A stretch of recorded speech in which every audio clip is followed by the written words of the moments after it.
Hi, everybody. How you doing today? Good? Yeah, hope so. Well, today I'm bringing you top resource number 3 to learning Spanish the right and fun way, okay? And yeah, we previously talked about documentaries and sport events.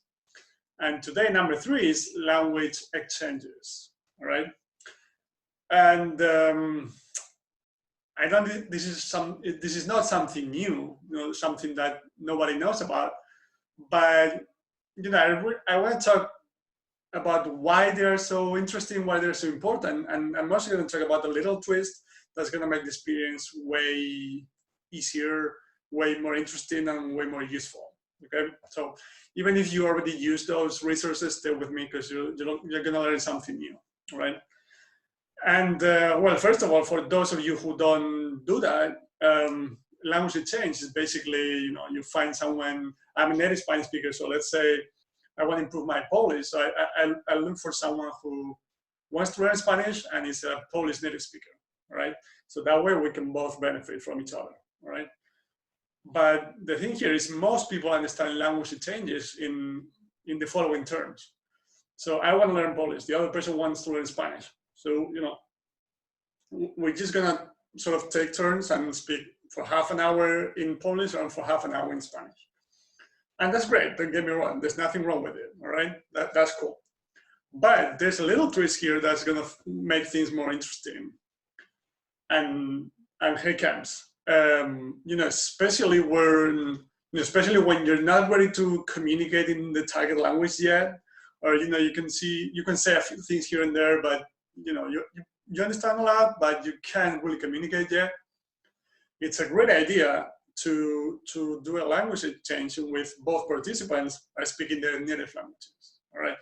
This way, both of you are listening to the target language throughout the entire meeting or language exchange. Okay. And what happens here, because you're going to reply in your native language, you're not stressed, you're not nervous, you're not thinking about what you're going to say next while the other person is speaking.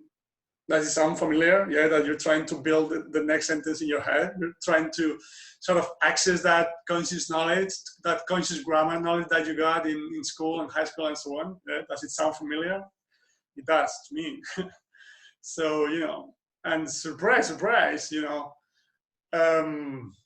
when you're actually paying active attention to the other person speaking, you can understand more and more of what he or she's saying. And you can both easily realize if the other person is understanding what you're saying by the appropriateness of their responses. All right. So if we're talking about the weather and the other person completely changed the subject, you may realize that she or he didn't understand what I said. All right. But if my answer or the other person's answer makes sense or sort of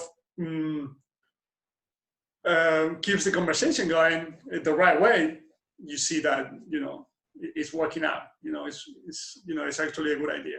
And of course, you gotta modify your speech, or you gotta use gestures or images if necessary, or slow down your pace a little bit, or speak a bit more clearly. Whatever it's necessary for the other person to understand what you're saying. Because again, comprehensible input is the key to the entire process. All right. And this way you're not going to feel pressure, you're not going to feel stressed or nervous at the beginning when you're not ready to start speaking yet, and you're going to be listening to the target language throughout the entire session. All right. And little by little, as you get better and better, and your ability to speak starts to show up, you can start switching towards taking turns, like I said at the beginning, and communicating in the target language. Because, like I said, there's nothing wrong with it. I'm just talking about this as sort of the first step when you're starting out with language changes, right?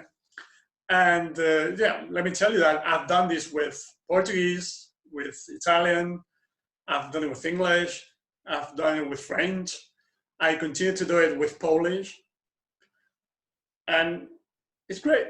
It's just great because you have access to real life scenarios, real life conversations, while still not being pushed or not being forced to speak the language when you're not ready yet. all right? And once again, there's nothing but the same process by which we all learn our native languages. And that's a process that works 100% of the time, right? So I'm not reinventing the wheel here, you know, it's common sense and a process that works 100% of the time with every single one of us, all right? So yeah, that's number 3. You know, if you want to find out about videos number 1 and 2, documentaries and sport events, I'll leave the links down below in the description, all right? And yeah, that's it for today. And like I said at the beginning, subscribe to my channel. That really helps me a lot. You know, I want to spread the word. I want to get to as many people as possible, you know, 1 million, 10 million, whatever it takes.